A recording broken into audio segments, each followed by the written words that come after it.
Sunday ஸ்பெஷலாக மீன் குழம்பு, மீன் வறுவல் எங்கள் வீட்டில் நான் பண்ணியிருக்கேன். பாறை மீன் அதுதான் வறுவல் பண்ணியிருக்கேன். அது தலை, வால் அதெல்லாம் போட்டு குழம்பு பண்ணியிருக்கேன். ஷீலா மீன், கழுங்கா மீன், அப்புறம் சங்கரா மீன் இதெல்லாம் எடுத்து வச்சுருக்கேன். இதெல்லாம் சேர்த்து தான் நான் குழம்பு பண்ணியிருக்கேன். இது எல்லாத்தையும் இப்போ க்ளீன் பண்ணிகிட்ருக்கேன். இது ஷீலா மீன்,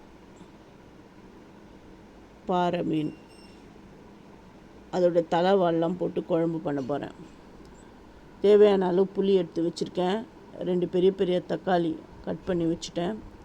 வெங்காயம், கருவேப்பிலை எல்லாம் க்ளீன் பண்ணி அதெல்லாம் கட் பண்ணிட்டேன். புளி கொஞ்சமாக உப்பு போட்டு ஊற விட்டுருக்கேன். புளியெல்லாம் நல்லா இப்போ கரைச்சி இது வெங்காயம் தக்காளிலாம் வதக்கிட்டு குழம்பு வைக்க போகிறேன். மீன் வறுவலுக்கு மீன்கள் எல்லாத்தையும் நல்லா க்ளீனாக சுத்தமாக கழுவி எடுத்துன்னு வந்துட்டேன். பாறை மீன் தலை வாலெல்லாம் இந்த குழம்புல போட்டுற போகிறேன்.